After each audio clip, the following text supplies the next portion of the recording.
So the idea here is like we are going to start with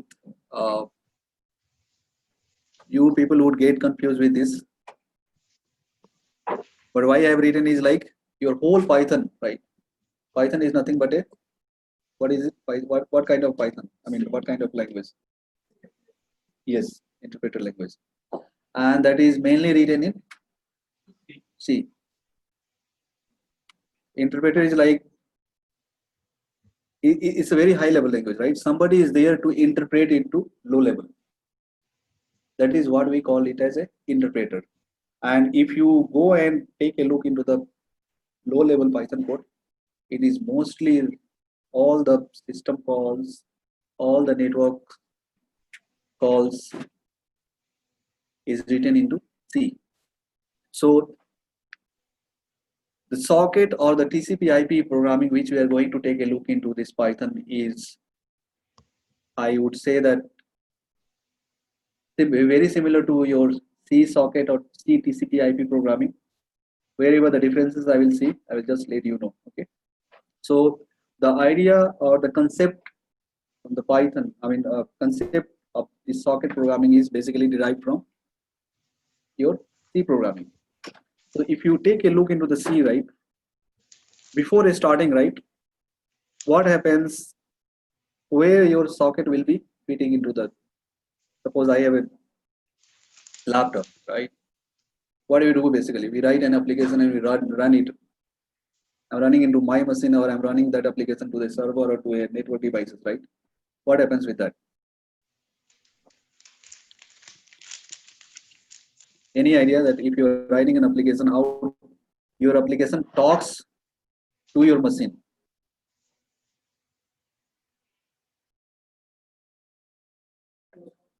Suppose you want to connect to a server. Let's take an example. You want to connect to a server. What do you do? That is port number and IP address. I think we'll do SSH. SSH is perfectly fine that you want to connect to a network devices, right? Then you can go with SSH or Telnet. Right. So how SSH or Telnet works? With the Telnet is nothing but an application, right? It's kind of an application which you are running to connect to a network devices, right? Or my web browser is also nothing but a kind of application. That what we do there, that we just do HTTP or HTTPS followed by URL, correct? And that URL, what happens is like that URL finally get converted using your DNS to a IP address, and that IP address basically we try to connect to somewhere located across geographic location, right? That's what we do. So what happens when you run this kind of application into your system? There are three components, right? Let's understand this going into the depth. Three components is like you have a hardware. Hardware is nothing but my laptop, right? And then you have written an application in some programming language, right? Whether it is Python or C++ or Java, right? And then there is an OS, right? There is an OS running on my hardware. What is the purpose of OS? Do you think that without OS we can communicate to hardware? Any idea? no, we cannot communicate. We cannot communicate without OS. Your voice is a bit slow. Can you please little loud? Yeah, we cannot communicate without OS to hardware. Yes. So what is the purpose of OS? Then what is the OS? What your OS is doing? You can write an application. What is the need of OS? My OS will run that particular application because OS is something that will be taking care of all the processes and all in the in the Yes. system. Yeah, one advantage you are told that okay, it will be taking care of all the process. What else? What is the job of the OS? Forget It about the provides us. application. It will perform the operation. It will perform the Operation. what kind of operations? What we are giving, some instruction we are giving. Mhm. Based on that, Okay. Instructions, yes, I agree that instructions it that's a very high level. Any kind of statement we are writing in an I mean in an application or in a programming, that's nothing but a instruction. Finally, what happens? Compiler converts that to low level and then so the job of the OS, right? Very why I'm coming into this because we are going to start this with the socket, right? So let's understand why OS is playing an important role here. Let's take an example. Before going into the depth, I'll just give a very a small example. What do we do in the Windows, right? Windows is nothing but also an operating system, right? I mean, we have a Linux, Windows, Mac OS, right? What do we do basically in Windows? What do we do? Think of an example that you are just doing a right click and just creating a text document, right? Text documents, you are creating it and you are writing some stuff. They are writing some content to that file and you are saving somewhere. Okay, so, right? What is happening in this? You are on, say, you can just open an editor. That editor could be anything, right? Notepad, Notepad++. It could be a VI editor, GVM. Now, when I'm saying that I have opened a text editor, there is something happening in the background, right? Something happening in the background. And editor is nothing but a kind of application which is provided to user that okay, user can do uh, write something or if there is a content he can edit something and then you want to save it to a location, right? So that in future you can retrieve that. So what is happening is here is like the moment you go and click or you just provide a location, D drive or anything, right? What is happening is like this is where your OS comes into the picture. Basically, you are going to store that file into a hard drive, right? Into a secondary storage. The moment you write something, so there are two types of memory we have, right? We have a primary memory and you have a secondary memory. You open an editor, you are just typing it until you are going to save it. Where it is in the primary memory. When you're going to save it, it will go to the secondary memory, and that is where your OS comes into the picture. So this is nothing but one OS has multiple uh, pro- not application. OS does multiple things. So one of the advantage he told that it manages the process perfectly fine. Then file handling,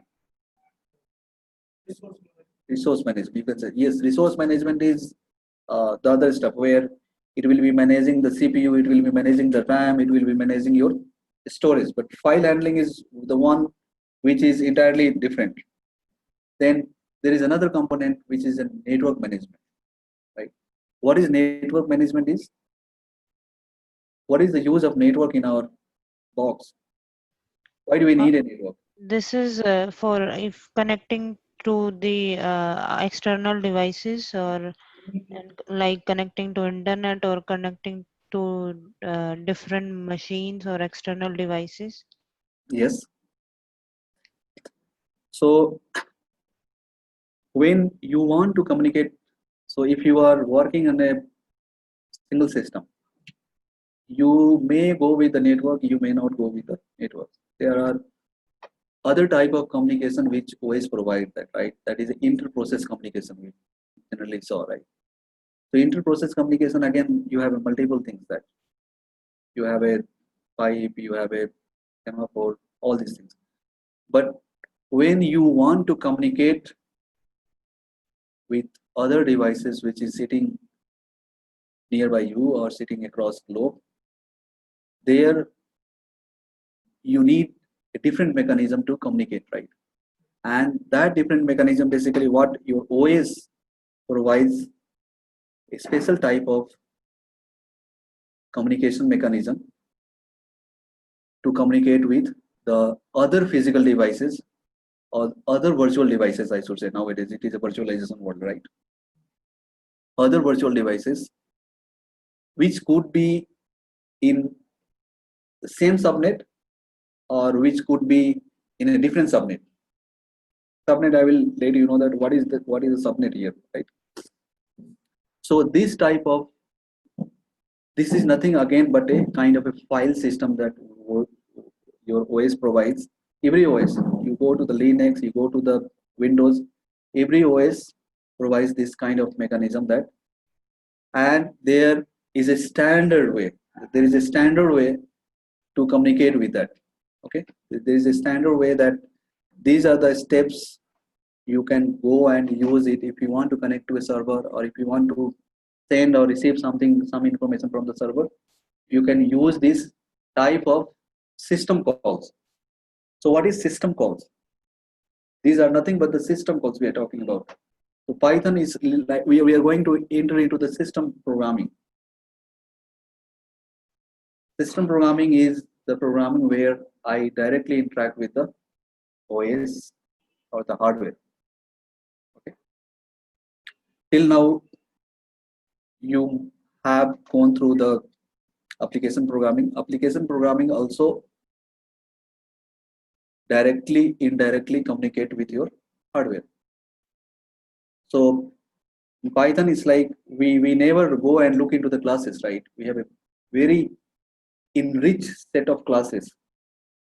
Okay, we just go and import that class, and then we can just use the method of the class, and then done. We never bother about that what is happening under, right? So system programming is where, if you are working on the Python also, right? Python also, what it does is, like, whenever you are going to use this type of calls, which we are going to take a look, we are going to start today. What happens is, like, it is directly communicating with the OS. So system programming is nothing but an interface between your OS and your application. It's a interface, not application. Yes, you can say that API also, but that API is provided by your OS. Okay, it's not like it's a built-in API. Every OS provides that. It's an interface that when you call from the application, this layer basically what it does is, like, let me just draw it so that you people could, the people who are there on call, right, they will be able to understand. So this is nothing but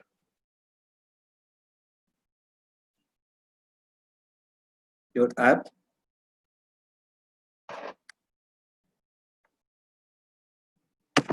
With the devices not there, okay. And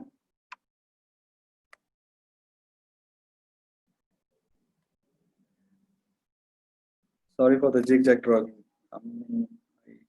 This will be your hardware, okay.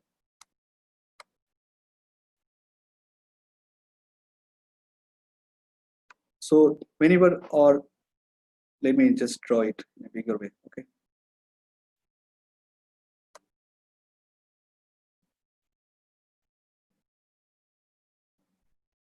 This will be OS, or you can say that, right, when kernel, okay.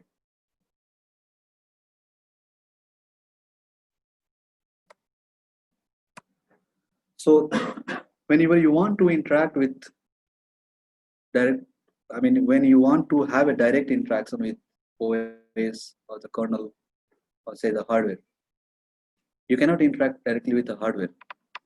Your call should come via OS only. Okay. So you write an application, then whenever you want to, so all not all your instructions will be directly interacting with the hardware, but suppose I just want to open a file. So open a file, basically you are opening a file from a particular location, and that location could be a secondary storage or a hard disk, which is nothing but a hardware for me, right? So in that time, basically you are sending a command that okay, I'm interested to open a file at this location. So your application basically cannot directly will not interact with OS. So there are two spaces here. I will not go into the depth. There is one which we call as a user space, and then the one which we call as a kernel space, right? When you go to the depth, your memory divided into two parts. One is reserved for application that is nothing but your we call as a user space in the programming language, or you can call it as a application space where we run some program, okay, and then these areas is reserved, which is the biggest rectangle here is like it is reserved for the kernel space, okay. So when your application wants to communicate with the kernel, or say when your application wants to communicate for something which I need from the hardware or which I need from the OS, then you may be landing into this space. And how you are going to land it? It is using this interface. So system call or the system programming is like this will be providing an interface. And what is this interface means in our Python or in our C language, or we are going to work with networking here is like this will be your, for us if it is a networking, then this is going to be a socket. If we are going to work with a file system, then this is going to be a file system stuff. If you are going to communicate with the other processes inside the system, then this could be going to be a inter-process communication stuff, interface. Okay, could be a pipe, it could be a semaphore, it could be message queue and all. Okay, so this is your system interface. So this is what we are going to take a look. We are going to write an application here. Finally, I'm going to communicate, or I'm going to send some data to other devices. How we are going to send it? Using interface. And where if you see a network here, suppose if you are going to take a look into the hardware, there is an Ethernet interface, right? There is an Ethernet interface, or there is a wireless port. This is your wireless port is nothing but a hardware entity which is sitting on your motherboard or on your chip. And this is where if you want to send some information, or if you want to communicate to the other devices which is sitting to other location or sitting nearby you, not the same devices, how you are going to do? You are going to use this kind of interfaces to communicate to that device, right? So this is where your OS comes into the picture. Your OS manages the hardware. So whenever you want to communicate to a particular hardware devices, OS provides an interface for you, and that's basically we use that interface to communicate to that devices. Okay. Uh, Guys, uh, yes, ma'am. yeah, actually, my question is that interface will be used to communicate its own hardware or external, since it will be communicating external hardware, right? Yes, External device. you are going to communicate with the external device, correct? Yeah. So how the communication happens? This is, you are going to communicate to the other devices. That means you are going to send packet from your device to the network, right? To Right. the to the wire or to the wireless LAN, to the Right. wireless port, right? Right.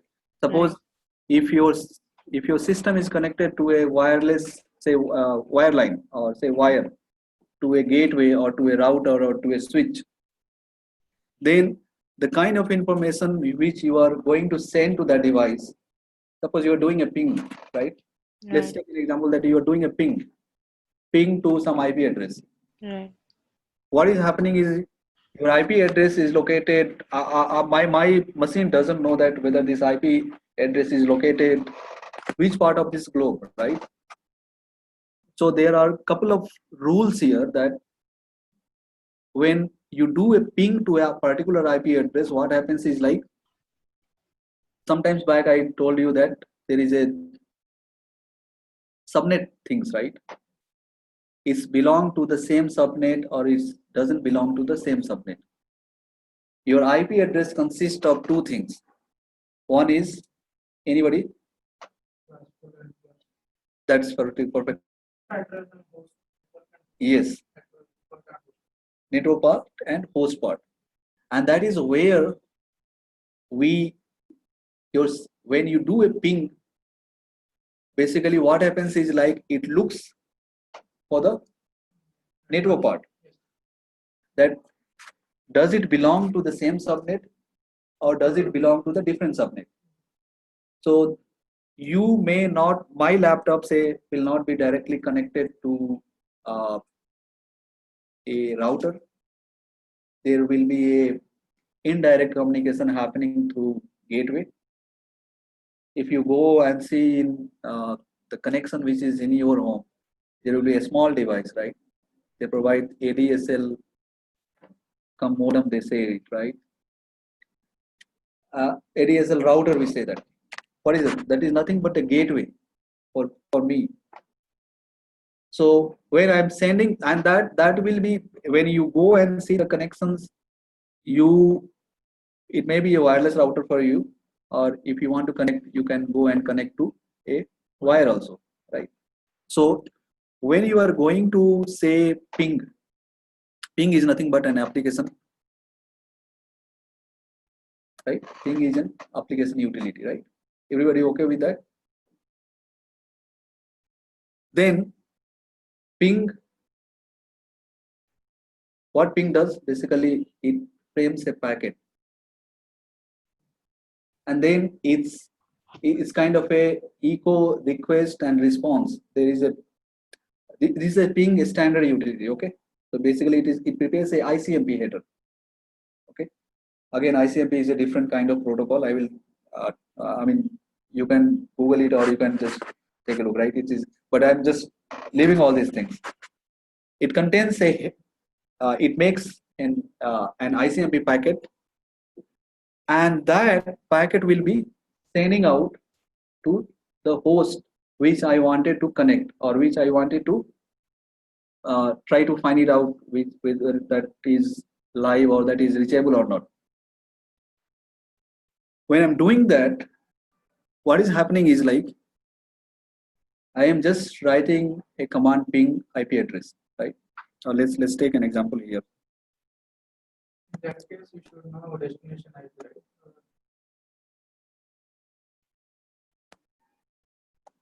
Say ping you,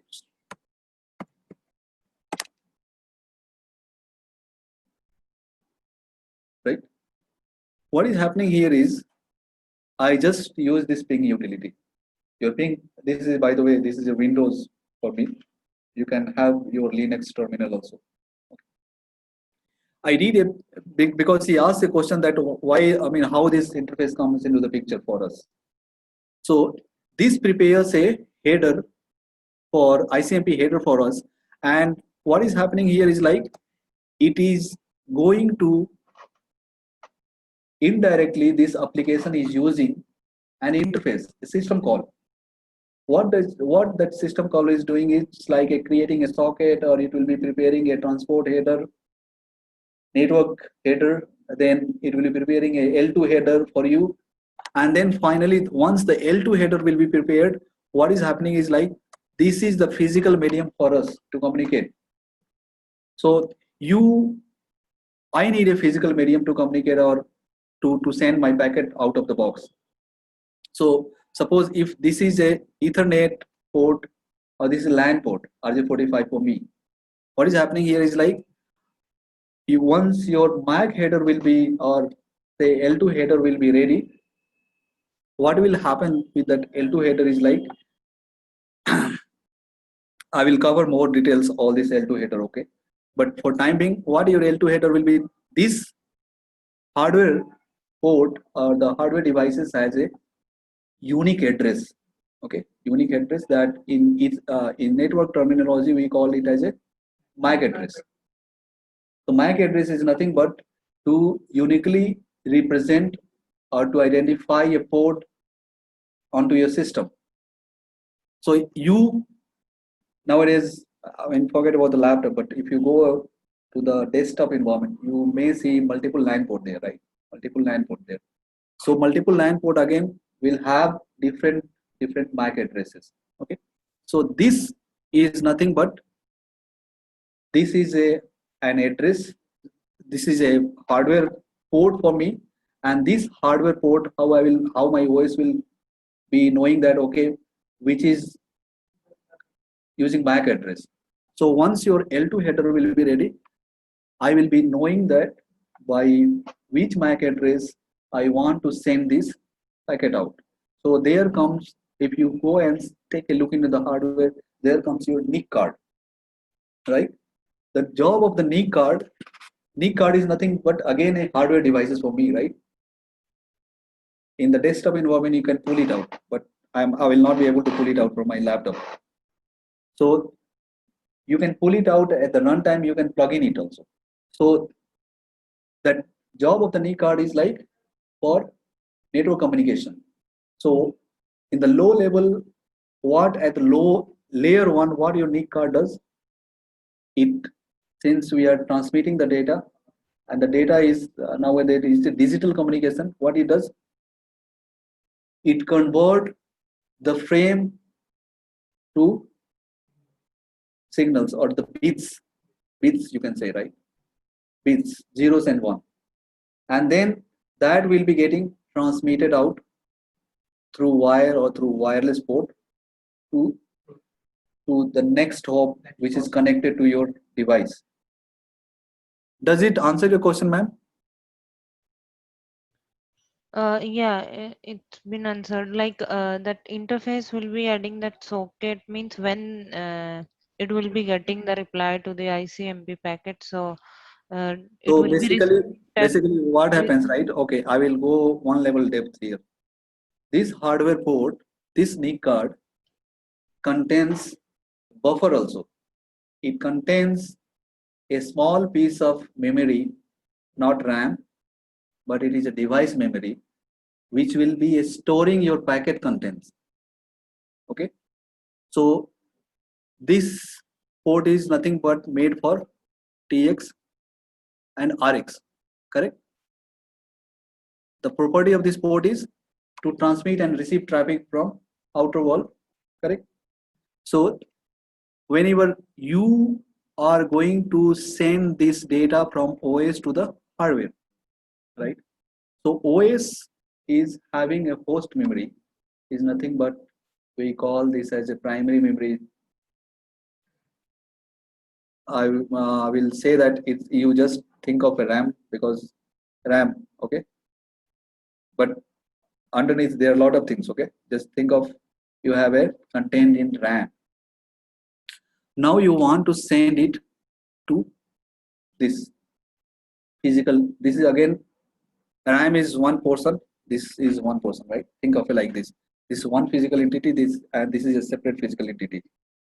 Yes, there is a buses connecting the multiple devices into the system, Now, when you are going to send it from the RAM to these devices, buses is going to help you. Could be PCI or could be any kind of bus, right? Then this your NIC card will be holding that. This is nothing but your NIC card or NIC hardware. This will be storing your packet. And then finally, before transmitting, this will be the job of the NIC card would be converting into bits and byte and then transmit it out. So it needs some space to store the packet which we are sending it from the higher layer. Okay, I will talk about the layer, what is layer into the networking. Okay, but since he asked the question, so just I wanted to clarify here. It stores and then it maintains a queue also, right? So if I'll go into the depth, there are different type of queues it maintains that you can prioritize that queue also. Okay, that I want urgent attention of this packet to transmit it up. So there are a lot of things networking can do, but that is again to the low level programming or the system level programming. Since we are going to work onto the automation, so we don't want to understand all these things, but let's for the high level, right? This is where interface, we have crossed the interface level here. Now we are at the physical layer where we are going to transmit our data. So this will be getting transmitted, and this is nothing but a wire which will be connected to the other devices. Okay. Again, this packet will reach here, and I will just allow me some time. I will just help you out to explain this with PPT. Okay. So this is the purpose of your OS. OS again provides a socket interface. Yes, socket is nothing but an interface for me, and that is required to communicate inside the system or outside the system. Inside the system also you can have a multiple client and server, right? You can do that. Yes, and you can communicate with. So this is, yes, this is interface or to communicate with your network hardware. So any doubt, guys who are there online?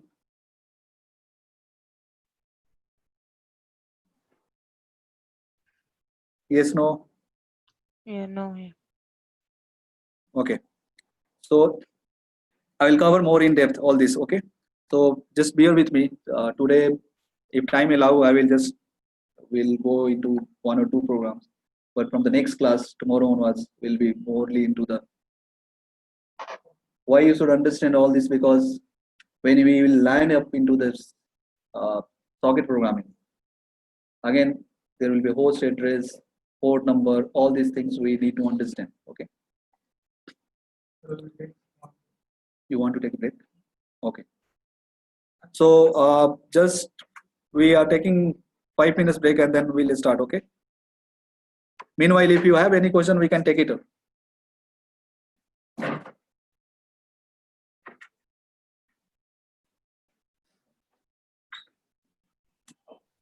Yeah, I have one question. Yes, ma'am. Go ahead. So in this networking module, we'll be covering only the network device scripting, right? How we like connect through the network devices, how we can fetch data from those devices. Yes, Is it? yes, correct. So the And idea of this automation class is we'll start taking a look into the small programs, and we will try to connect into the internal machine only. We'll just write a telnet script, SSH script, and we'll try to fetch some data, display some data, so that you will be able to understand what that script is basically doing. Then we'll go to the logging mechanism where I will be appending or capturing the time stamps with my script, and then what will be happening once that all things basic stuff will be covered. Then what will at the last what we'll be doing, we will be writing a big program using SSH or Telnet, what that will be doing, that will be basically running into a server or running into a say router, okay, Okay. and where we will be basically running few test cases. We'll be taking. So I will just give you a live example, okay. Suppose you Okay. are suppose you got a new image. Okay. No, which kind of framework you are? Like in a protocol, protocol OSPF and BGP you are talking about. yeah. So this class is just for not into the specific protocol stuff, but once you will understand the basic or the automation stuff, right? Again, OSPF is or protocol stuff is nothing but, right? You may have few CLIs there, which you will be trying to capture the state of the state machine, whether the packet or the hello, whatever the exchange is happening properly or not, that you can capture. So idea here is like, I will just make it a generic. I will just try to show you in the last class that where you can, if you are working on a different devices, where you can change your stuff. If she is working in a different device, where she can add her own stuff and can do the things. Okay.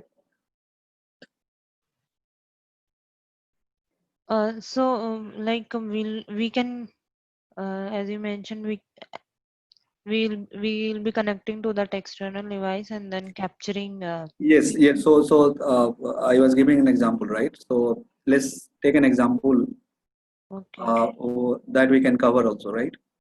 So suppose you are working as a test engineer, and then somebody from the development, he is ready with a new image, new firmware image of a device, network device, storage device, or a device, and then he is telling you that, okay, your job is to validate that whether that image is working perfectly fine after upgrade or not. So what you're going to do basically is like, you are going to use that image, or you're going to upload that image, you're going to upgrade that network, right? Right. You're going to change that former image, and after changing, so there are multiple ways to change the former image. Again, that is customized with the device vendors. You can go with the CLI. CLI, of course, it's there. But you see in the CLI also there are different kind of mechanism you can follow. But your end goal is, once you upgrade it, your network should be intact. Intact means it should run perfectly fine.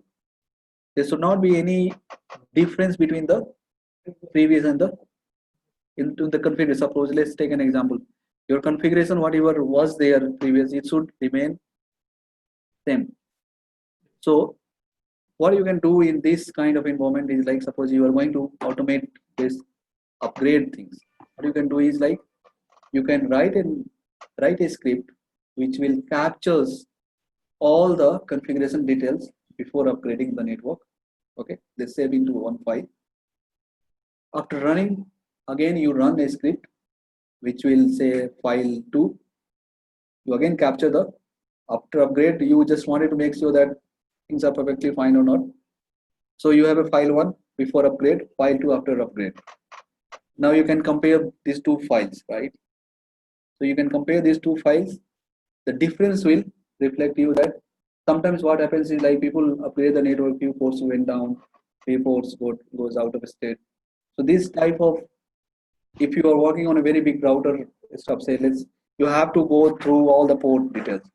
But if you are going to write this kind of scripts, if there will be any changes into the network, it will reflect you, and then you can particularly go and what you can do is like, you can debug or you can troubleshoot that. Yeah, understood. Okay. Yeah, one more thing, like I'm using Acme devices, and in that commands are like different than Cisco. It's something like like I want to upgrade that device, upgrade to that a particular image. Mhm. It's like it's not like Cisco. It's some slightly different way of upgrading. So can we automate that process also? Like Yes, yes, yes. So the idea here is like, right, once we'll cover with all this basic programming, when we'll go with the advanced one, where I will show you that you just need to add your IP address. Where I mean, I will just provide any script for you, whatever we have discussed just before, right? I'll just okay, try to make a script ready for you for that. What you can do is like you need to add IP address and the credential for your machine to yeah, connect. that I'm able to connect. Actually, I have And tried to then create. yes, yes, I got it. I got your question. So suppose if you are not on a Cisco device, Yeah, you have a different command for it right.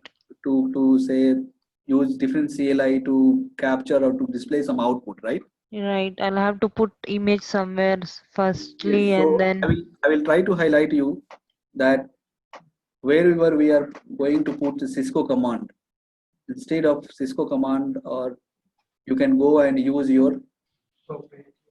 yes proprietary that command. You just need to change that CLIs to your organization CLI, and it will work perfectly fine.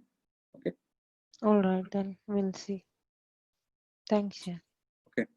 So sorry, I took a lot of time to just explain this.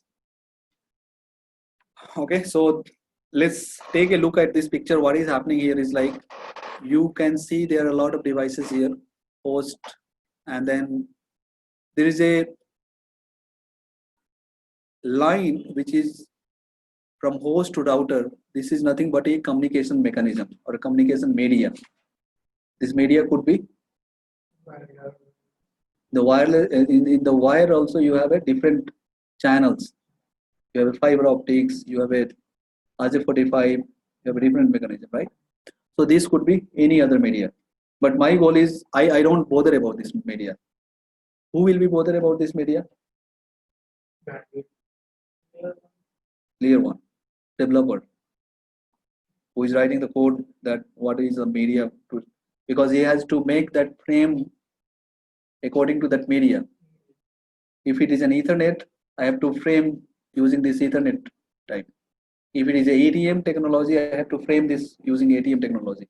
If this is a fiber optics, fiber channels, or T1, E1 or T3, 3, I have to frame it according to that technology. Okay. That is your L1. So what is happening in the computer network? Your computer network consists of hosts, routers, communication channels. This could be switches, gateways, what else?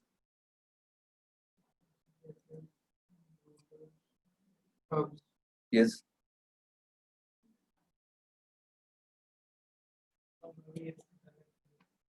sorry. Maybe it's a direct connect. It may be direct connected. Yes. So host is the one where you run our application. So for me, for us, host will be our laptop or our desktop where we are running application or where we are writing an application and running our application. Okay. Router's job is to what the router job is to it Wrote the route the packet to destination network. Okay. So when suppose I want to this guy want to send to this guy, right?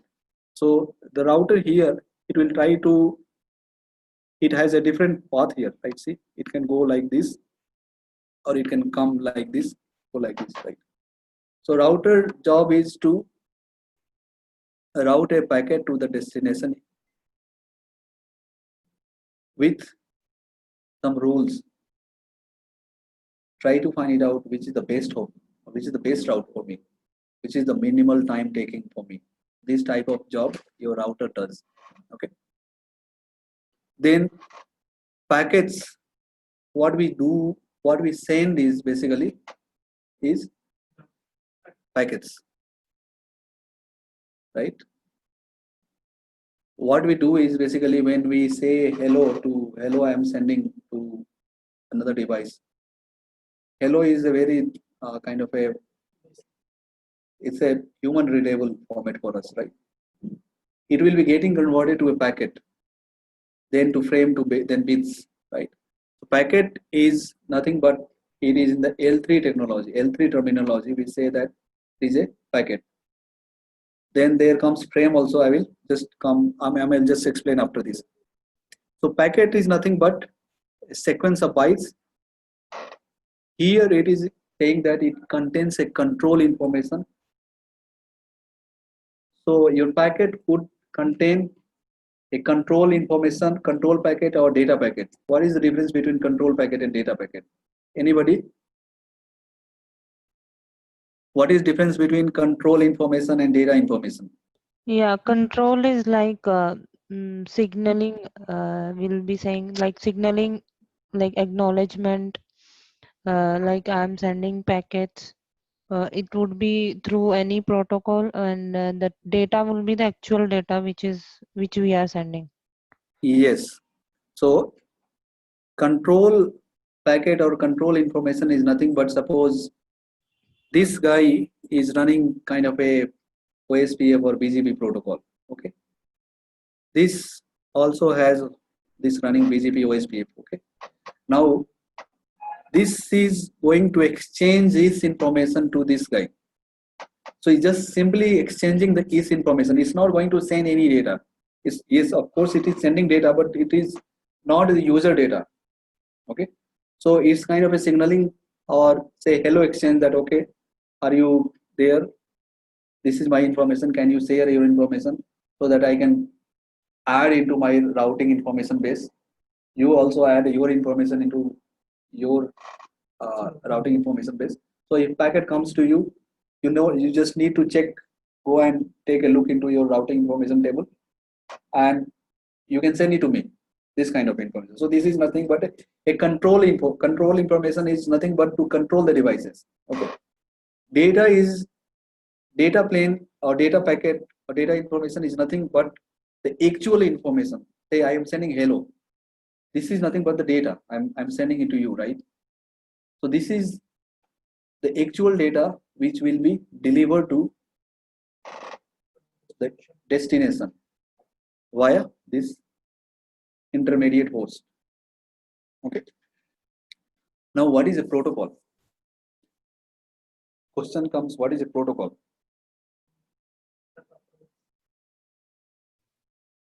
Protocol is nothing much to like to to send a data. We need some mechanism to communicate, like to inform.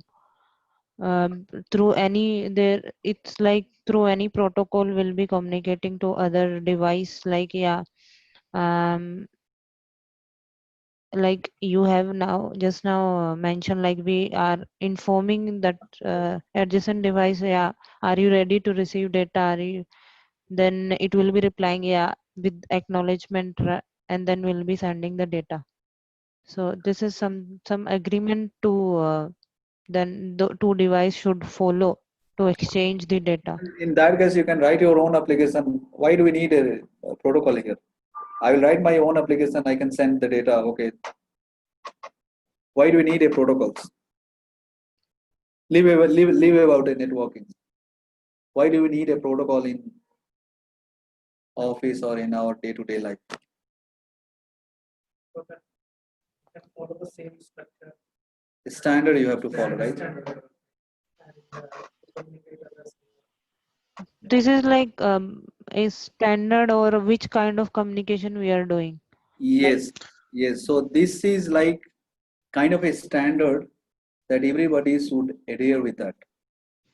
Is like otherwise what will happen is you can imagine that if there will not be any protocol, then it's like a you can think of a the traffic signal. If there will not be any protocol in the traffic signal, what will happen? Everybody will go over here, there. I mean, lot of collisions, lot of traffic jam, lot of I mean problem will be created there, right? You'll get stuck for 1 hour, for one day, or you never know that how many times how much time it will take. Got that. So to overcome of this, right, networking is nothing but what we do in our day-to-day life. The same thing is there with the networking also. So the protocol is nothing but standard. There is a set of standard that if you are telling that, okay, now question will come, who makes that a standard? Who approve that standards? There is an organization, IETF, Internet Engineering Task Force. They approve these standards. Suppose you can say that, okay, I make a new standard for this? Yes, you can make it, but you have to justify yourself how it is going to help to the larger community. Yes, proprietary is perfectly fine, that it will be your own. But when you are going to make it as a, say, OSPF, BGP is kind of a standard protocols, right? When you're going to make it as a standard which will be applicable for all, then everybody, whether you are driving BMW, Mercedes or not, you'll have to follow this set of rules, right? So this is like your networking also. When you can develop your own standard, but when you go to the larger community, you have to, before going with that, you have to get answer from yourself that if I'm going to make it as a standard, is it going to help all the people or all the community across this globe? Yes, if you're going to justify that, you can come up with a new protocol. So protocol is nothing but a set of rules which we use to communicate. Okay. Now, coming to the communication to my, since we are talking about the standards, right? In networking, we have two type of standards. What two type of a standard to communicate to the devices? What is that standard is?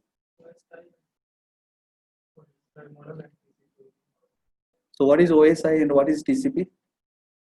OSI having only 4 layers to. Sorry, OSI is having? OSI is having 7 layers to communicate.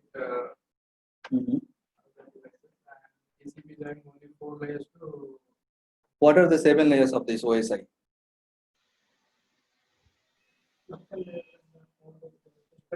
Application layer, session layer, then presentation layer, transport layer, network layer, internet, data link layer, and physical layer, data layer, network layer, transport layer. Mhm. So this is nothing but OSI. a model, a standard, right? Standard. I was talking about the standard. This is nothing but a standard. IETF has given that if you want to communicate with other devices, if you are going with a network communication, you can follow this OSI model or OSI standard to communicate to other devices. There is another model which we call as a TCP/IP model, and which is how many layers are there? 4 layers. What are that? Like transport layer, internet layer, and data link layer. The last 3 layers to merge into one layer on application. We have how many layers are there? 4 layers. 5 layers. No, 4. Yeah, 4 or 5. Physical and data, if you separate, that will be a 5 layer. So we have application layer, we have transport layer, we have network layer, we have a data layer, and then we have a physical layer. So 5 layers. Why we came to TCP model? What is? Do you think that between these two OSI and TCP/IP model, why people have moved from OSI model to TCP model? Any clue? I mean, any guess? TCP is the Model. No, application layer will taking care of presentation as well as session. So that's so they have clubbed it. yeah. They have clubbed it. In the TCP IP, what is happening is like when you have a TCP IP stack, right? Your application layer will be taking care of all this session and presentation. So this is you can say that you can save a time also there, right? So in the two standards, very early they started with this OSI approach, and then later they moved to TCP/IP. So in the TCP/IP, what is happening is like again in the TCP/IP we are going to take a look into the TCP. What is your TCP? What is your TCP? What TCP stands for? Transmission. Okay. Other transport layer. Yes. Switch off. TCP's transmission control protocol, it would be like end-to-end connectivity means will be before establishing the connection, it will be like it will be sending the like TCP SYN and TCP ACK request, like it will be the communication will be the will be saying end to end, like it's not like it's just it will not establish any connection, just send the data. It will first establish a connection before sending the data through like it's Yes. TCP So SYN, TCP so. ACK request. Mhm. So yes, whatever she told, that perfectly fine. TCP is nothing but your connection oriented. So in the transport layer, we have two type of approaches to send your data out of box. One is TCP, the other one is UDP. What is UDP? User connection. Yes, user datagram packet protocol, or you can say, right. What is the difference between why people go with the UDP? It is connection less. Why we need an unreliable connection? Why we need Yeah, people are actually, in some application, we are not bothering about connection. We are just bothering about sending the data. But in some application, like where it's we cannot bear like if the connection is lost and we are simply sending the data. So in those application, we are like using the TCP. If we are, if I talk about the voice communication, so or data communication, if in voice communication our voice will be very like if we are communicating on phone, so we'll be much bothering about like our data should not be lost when we are talking, when there should not be any delay.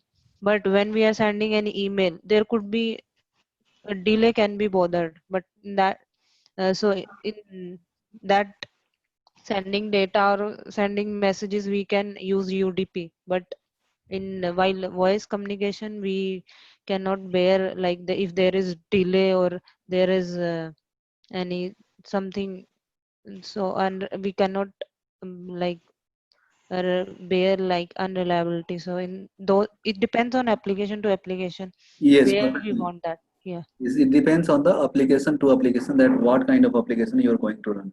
If your application is performance agnostic, and then you can go with the UDP. Performance means fast. I'm not reliable. If you are thinking that okay, it should be reliable from end to end, like I don't want to take a risk of any packet drop.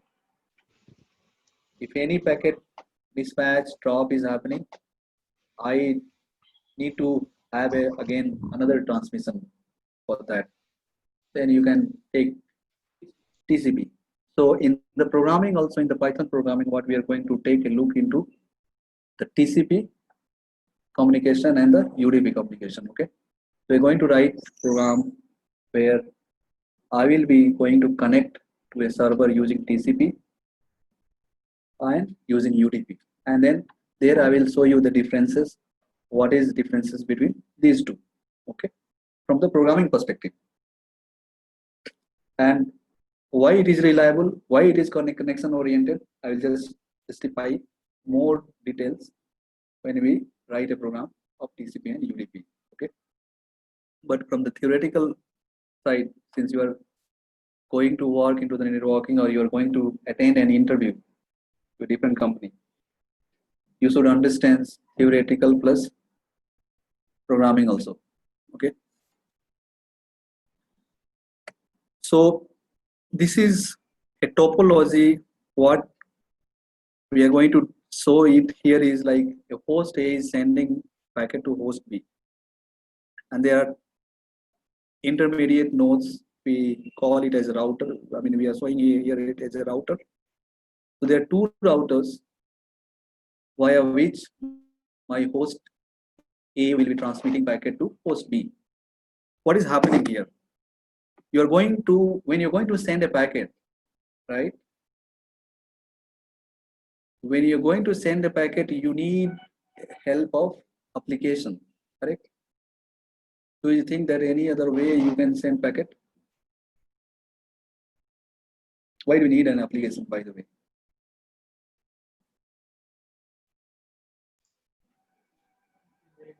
Process. Forget about the OSS and hardware stuff. Why do you need an application?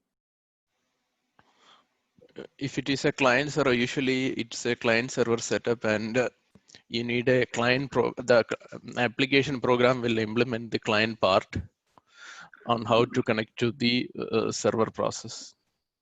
Yes, so in the generic, if I would say, why do we need an application? Why do we need an application? Because I'm writing an application for some specific purpose to achieve some task, right? The job of my application is, if I provide some input, I will be expecting some output, right? This is what my computer works, right?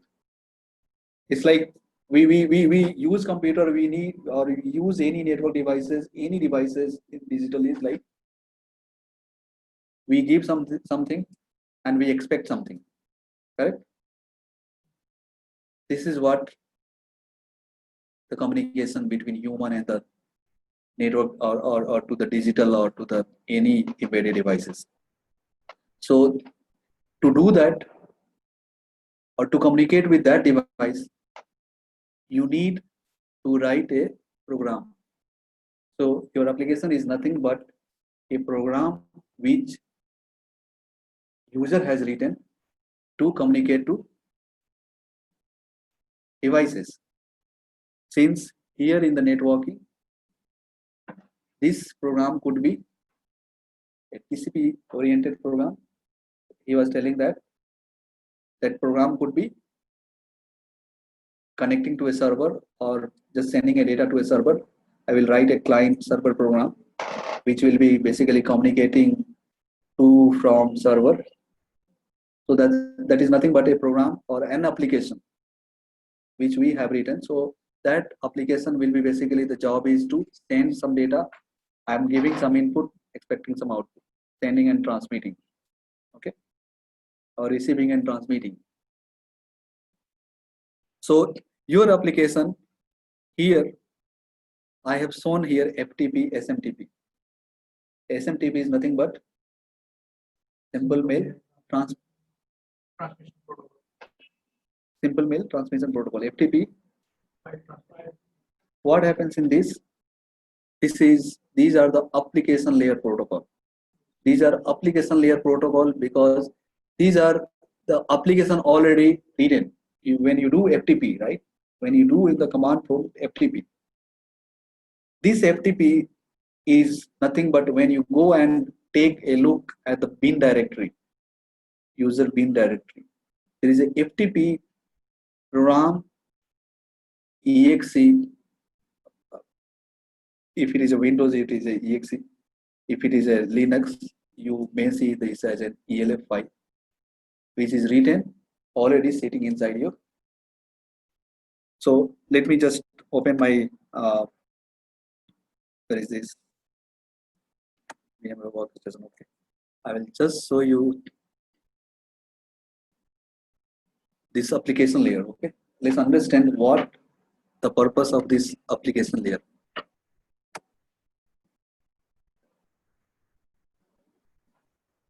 This is a virtual box, or say VM hypervisor. This is a VM for me. Hypervisor here I have installed is VMware Workstation, and this is a Linux machine where I am going to show you, or I'm going to run all the programs.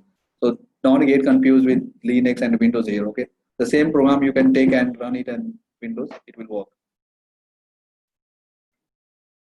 It's not a platform dependent, by the way, right? Python. It's an interpreter language.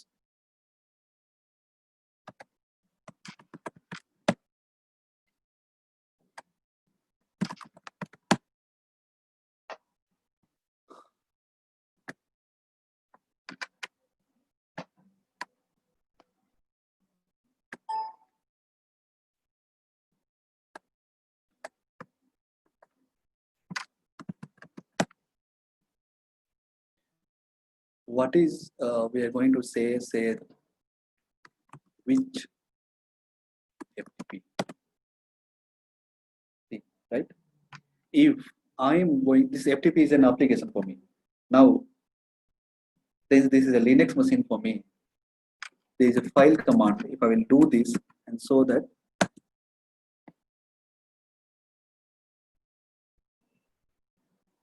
it's a symbolic link file.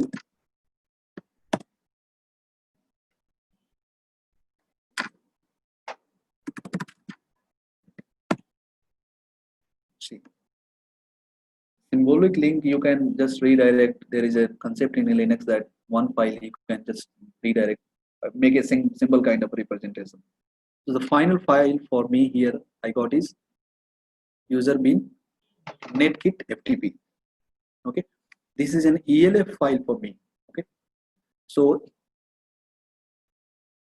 don't forget. I mean, don't just this is all programming level. Okay, so here it is a ELF 64-bit because my machine is 64-bit machine. That is why it is displaying 64-bit. x86 64 is the processor architecture which I have for this virtual machine. Dynamically linked, there is something in the system programming that is statically linked or dynamically linked. Okay, this file is saying that it is a dynamically linked interpreter lib64ld linux. This is a .so file, shared object file, which we used for this. Okay, so this is what I was trying to say is like this is a ready-made program available for you. What it does,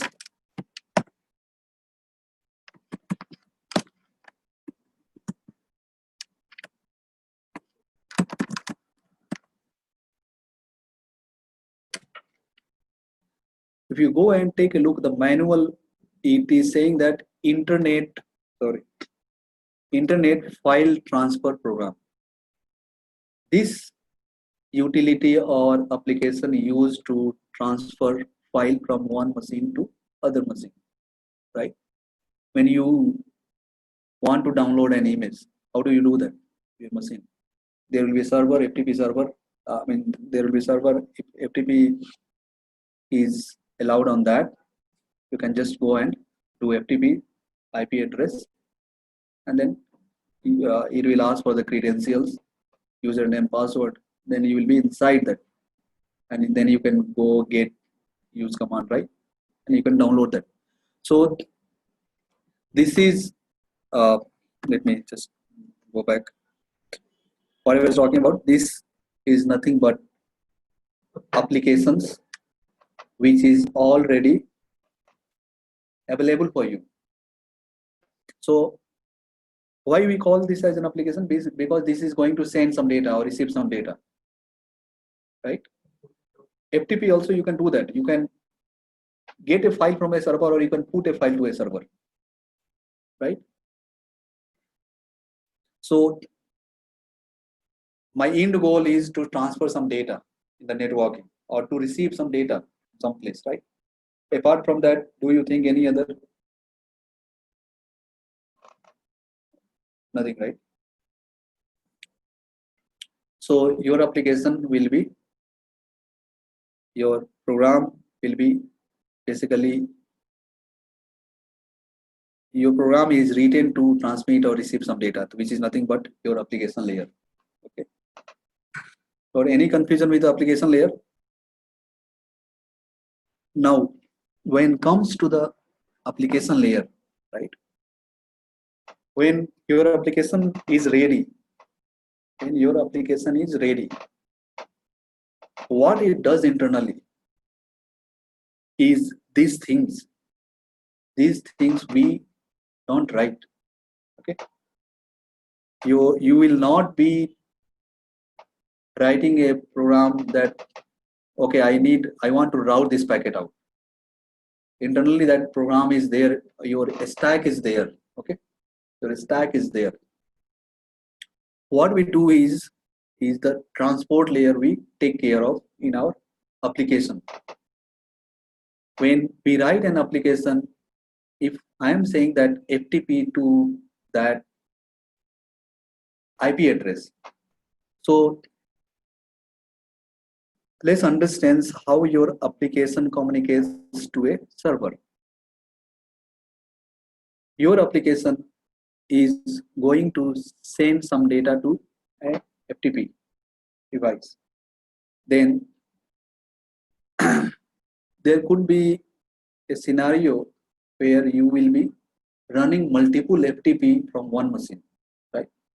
Could be, because nowadays it is a multitasking, right? Multi-processing environment. I cannot say that one application I will complete and then I will go and run the other application.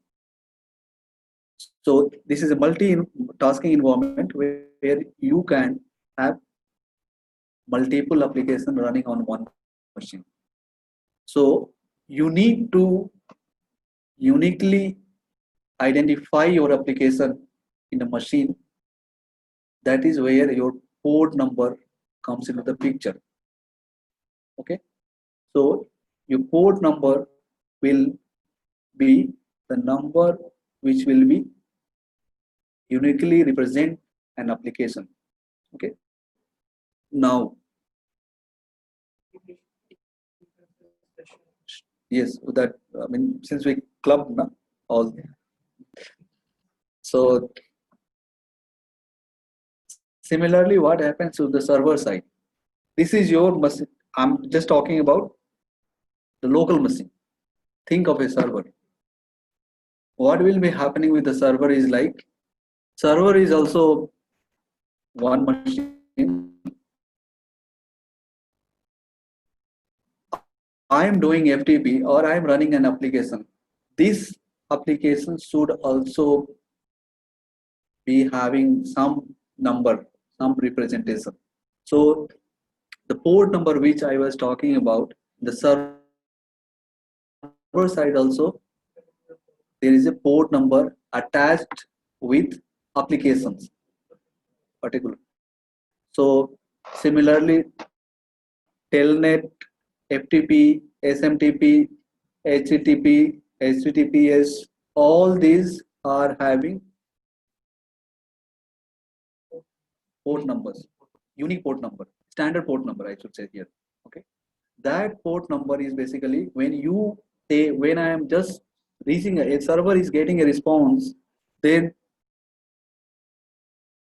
in the server multiple programs would be there. How it knows that, okay, this request is for FTP or this request is for HTTP? With port number. With port number, it goes and connect your request to that particular application, and then the transmission start. So the transport layer job is what? Reliable connection. Yes. Handset process. Three-way handshaking Ah, that is a TCP you are saying, right? The TCP. So in the transport layer, we have two mechanisms. You can go with TCP or you can go with UDP. In the TCP again, if you are looking for a connection oriented, if you are looking for connection oriented or no loss acknowledge, then you can go with TCP. If you are something looking for that, okay, I don't care about my performance should be there. Uh, speed matters for me. I don't care about whether I will fail down or what will happen. Okay, then you can go with UDP. So this UDP, when I'm saying that UDP and TCP, the headers, right? The header will be prepared. This will be your raw data. Okay. By the way, this application will be having raw data. Whatever the data I am sending, suppose I want to say 100 bytes. 100 bytes file is for me. I want to send it to other device. So 100 byte is a raw data. Raw data means the original data, only data. When you start transmitting using TCP mechanism, the first layer you are landing into is transport layer, where what you will be doing is like you will be taking a decision. I want to go with UDP or TCP. If you want to go with the TCP, you will be preparing a TCP header that will be connection oriented, which will have a sequence number, acknowledgement number, all this kind of information, source port, destination port, all this. Okay, where what will happen is like where we go and port number comes into the picture. Okay, my source port is this, destination port for FTP is 21 or 22, right? So I want, so if I'm doing FTP, right? If I'm doing FTP, my application will direct, right? Looking at the FTP, it knows that okay, 21 is the port for FTP. Automatically, it will port a destination port for that IP address with 21 or whatever the FTP port assigned. So how your header will be getting populated in UDP header is who does that? Transport layer. Who does in your machine?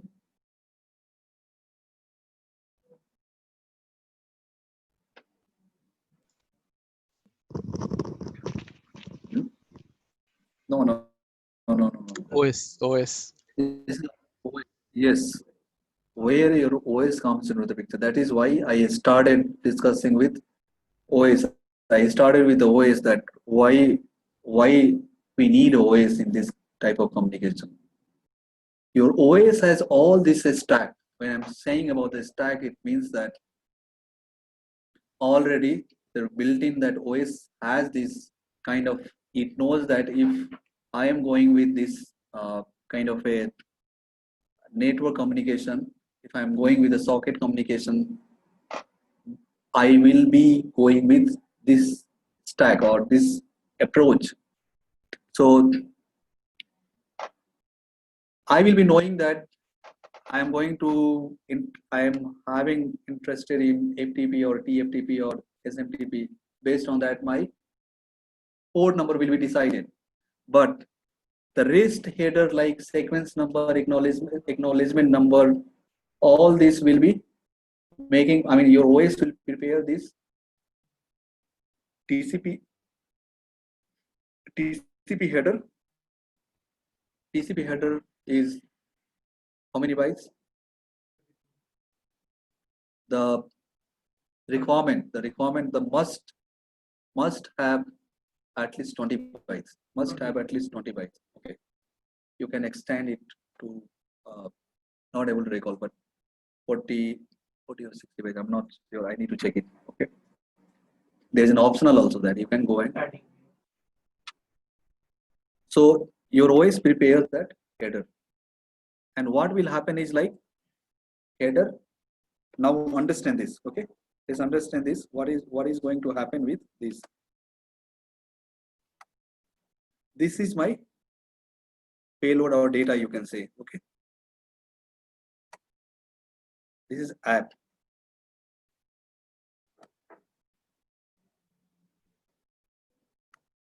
In the paint, it is tedious to write, and Okay, this will remain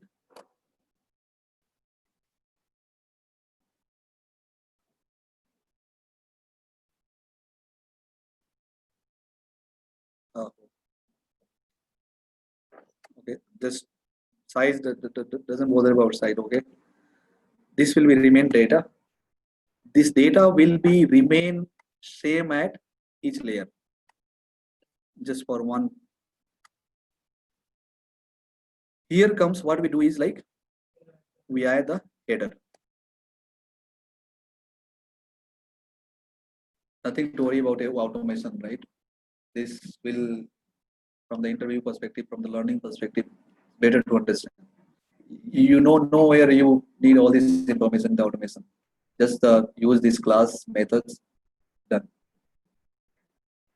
This is your header. Okay. This header is, if I am at the transport layer, this will be my transport header. Okay. You can say that is a TH. Okay, I will wind up 15 minutes. Just go it quickly. Okay. Then this OS first, when I'm with the TCP, it makes a TCP header for me. Now comes the other stack. This will be complete data. This will be complete data for the network layer. So data one I just written. Okay, don't get confused. Your data has changed to data one. My data has changed because this data has accumulated this header here. So this will be your, what will be this, your network layer, right? This network layer, again, where it comes the IP things. What is IP address? Logically it is perfectly fine, but why what is IP address? Reach from one source to destination.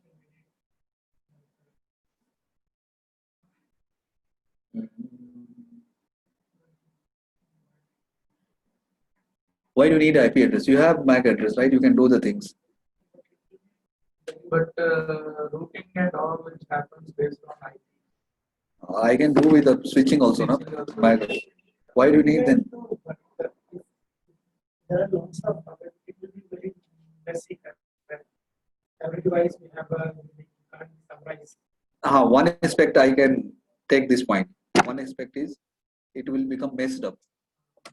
Second, why do we need a logical? Why do we need a logical address? All that all So if we are communicating through internet, so I think we need need to know the like IP address also, layer 3 address. If we are communicating internally through any like in our internal network, then we can communicate without IP address. One point is partially correct. Yes. Do you think that without IP address we can communicate to other device? our routers work on there. So with layer 2 What functionality, layer we is- can communicate. If we have set up our network, we are not communicating through internet. We have just small network which we have set up with a switch which is layer 2, and then we only with the like Mac and You want to work with through we can communicate. but if we are using a layer 2 only, we don't need a subnet connect because every address will be a unique.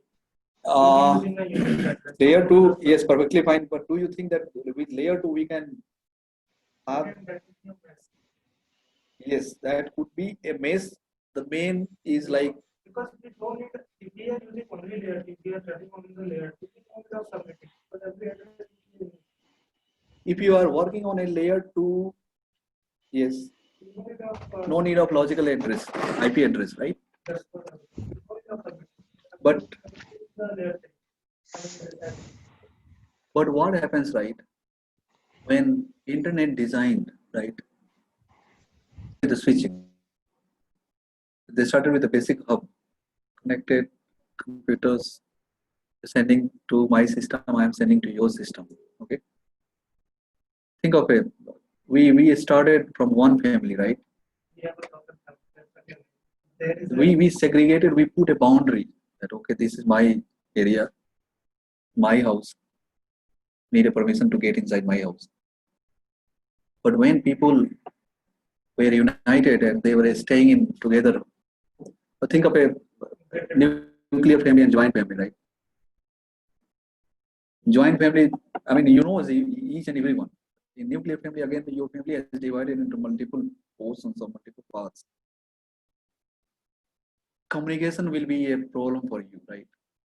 So what I'm trying to here highlight is the trend started with the switching, but later they started putting a boundary to their network.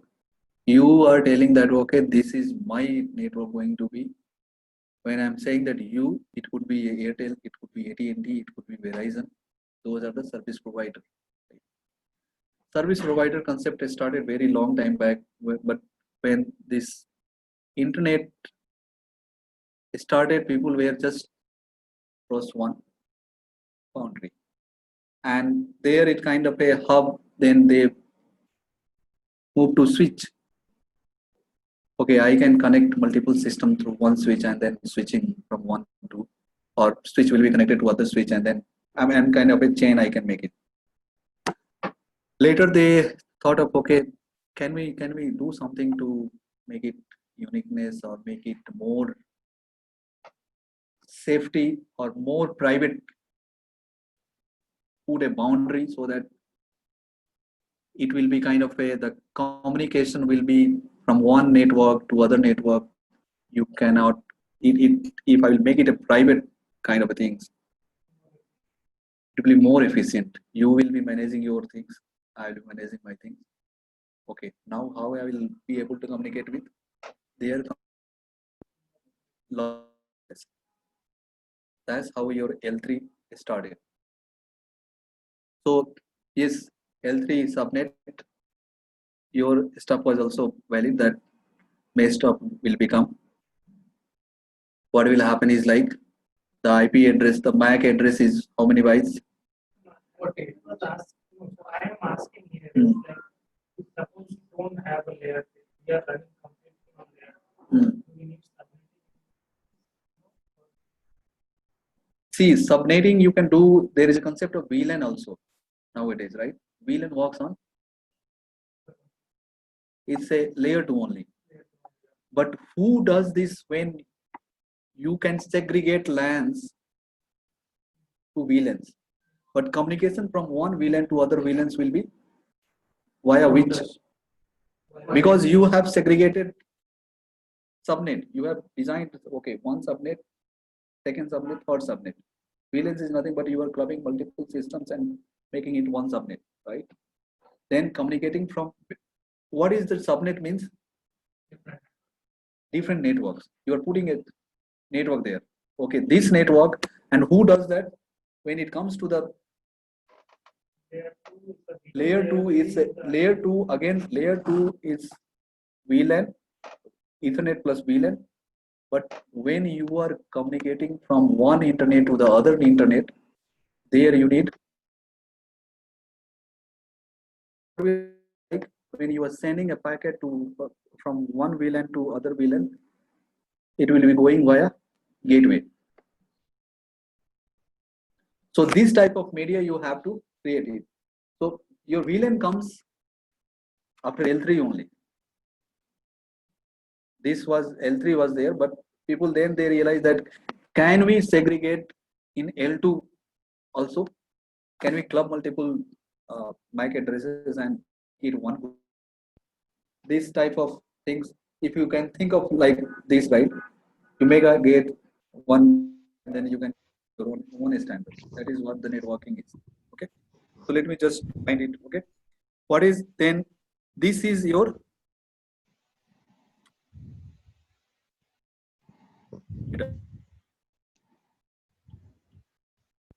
then comes your network header is contents of source IP address, destination IP. Then there are a lot of things. 20 bytes. Note source destination post comes into the transport header. Your network header contains source IP address, destination IP address. What is the version of IP you are using? It is a IPv4 header length, checksum, offset, all these things. Okay. So this makes a network header. Now I'm going to communicate that IP because I don't know that whether it is sitting in which network, right? It could be my own subnet, it could be other subnet.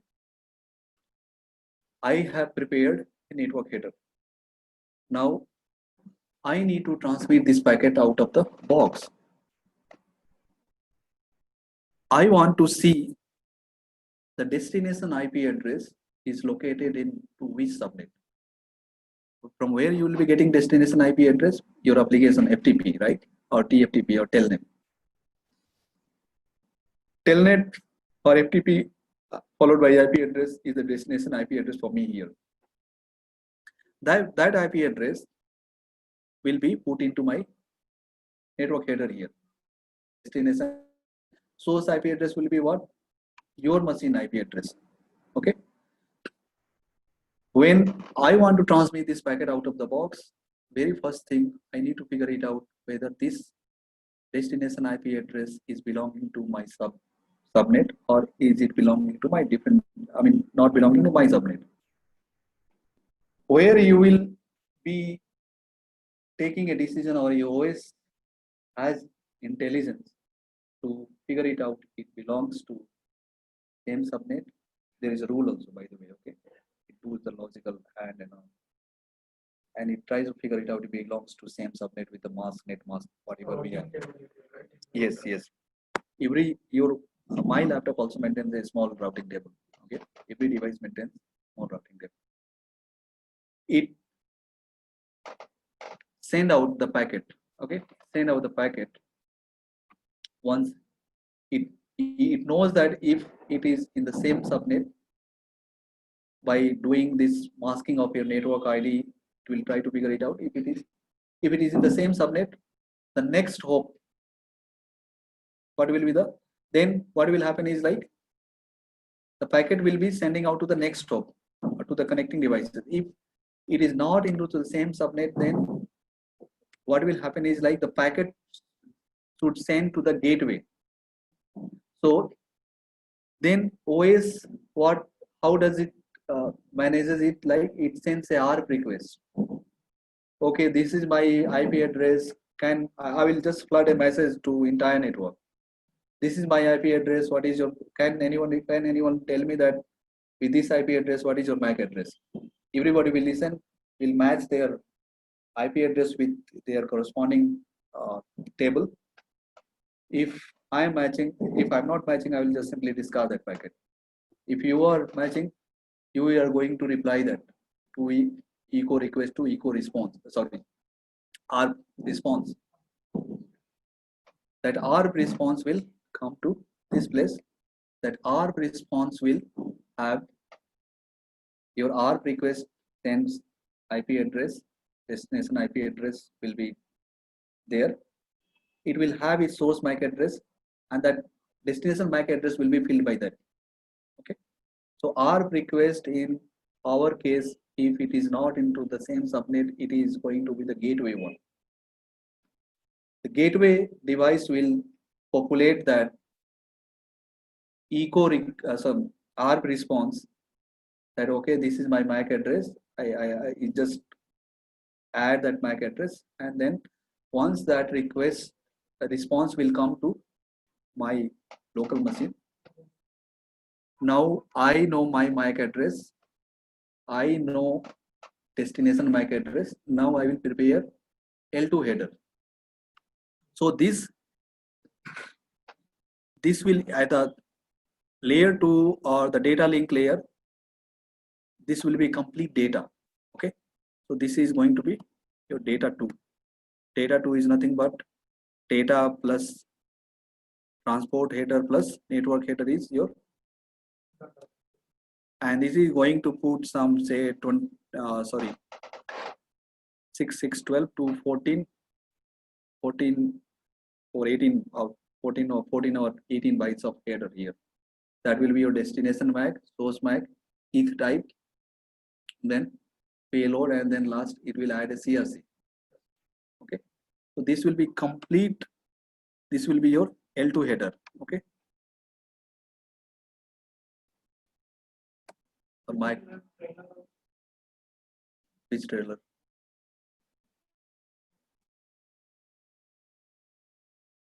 Again, it depends, right? I'm just giving a generic overview. Okay, there again it comes that padding and all, right? It is there, but just a high level trailer will be there. High level, it will add a own header. Now comes your, this will be complete payload now for me. This entire packet, when I was talking about explaining about sometimes back, okay, I have deleted that pin Ethernet port somewhere, or the WLAN I have shown, right? This is going to be data for me, complete data. Okay, this is going to be transmitted into bits and bytes to physical layer. So this is going to be your physical layer. Okay, this is your L2, and this is your, this week somebody say that MAC layer also, data link, and this is your going to be physical layer. So TCP/IP layer consists of 5. Okay, application, transport, network, MAC header or L2 header or data link layer, and then physical layer. Physical layer where your media will be wireless or wireline, and then it will be transmitted out. Now when it goes to the other end, right? Let's come here. I have sent it out. It is going, let's think of this. It's going here, right? It's going here. Once this will go to the host, it will start extracting it. It will, the kind of a header we have added here.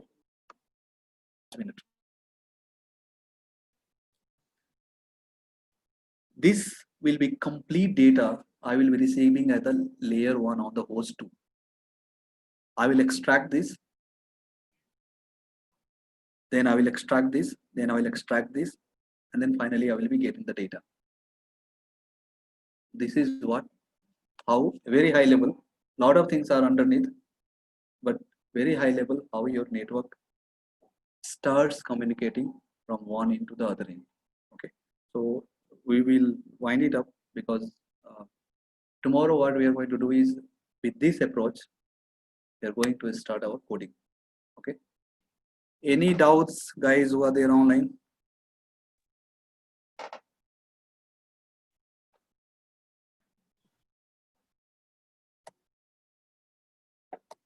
No. So tomorrow again we'll yeah, tomorrow we can meet. So we'll, okay, any doubt if you have, right, just bring it back, just go through Google's or whatever the documents you have, or I can, if you have any shared link, or then you just let me know, I can put some materials there, just go through that. Okay, I will check with you. Yeah. Google Drive is there, then I